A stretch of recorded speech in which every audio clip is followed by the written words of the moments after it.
Bonjour et bienvenue dans ce nouveau cas. Aujourd'hui, je suis contente de vous retrouver pour vous parler de la résistance. Alors, c'est une jeune femme, début vingtaine, qui vient me voir.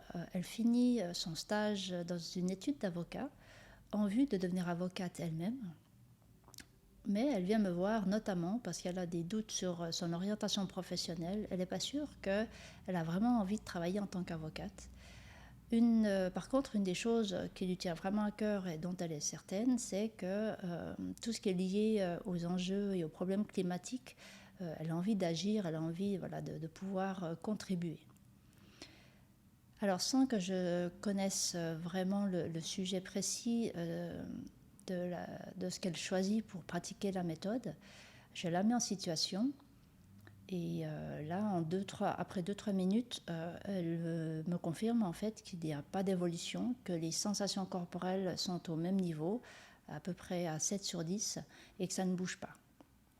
Alors là, je comprends qu'il y a une résistance, et donc je lui explique ce qu'elle vit et qu'est-ce que ça signifie, la résistance.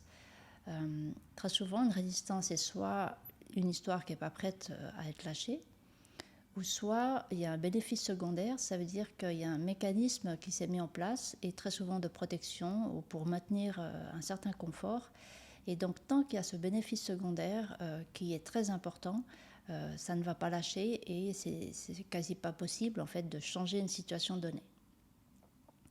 Donc je lui apprends à accueillir la résistance, et il y a deux choses possibles, c'est soit ça lâche tout de suite et ensuite on peut continuer le processus, ou soit ça a besoin de se poser encore, de digérer, de vivre un peu plus longtemps la situation, et dans un deuxième temps ça lâche. Et comme maintenant elle connaît la méthode, elle peut finaliser le processus par elle-même.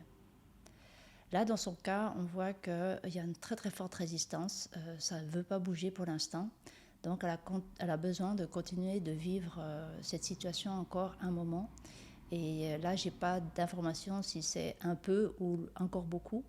Et donc, je lui explique ce qu'elle va vivre ces prochaines semaines et comment elle peut faire pour après finaliser.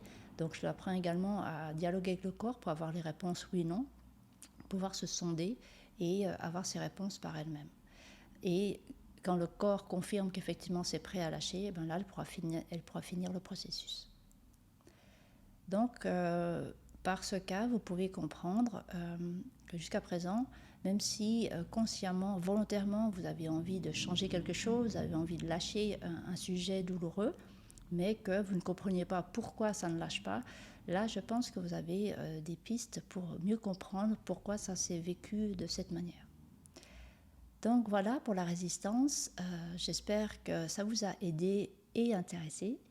Si c'est le cas, partagez. Je vous remercie pour votre écoute et je me réjouis de vous retrouver dans une prochaine vidéo.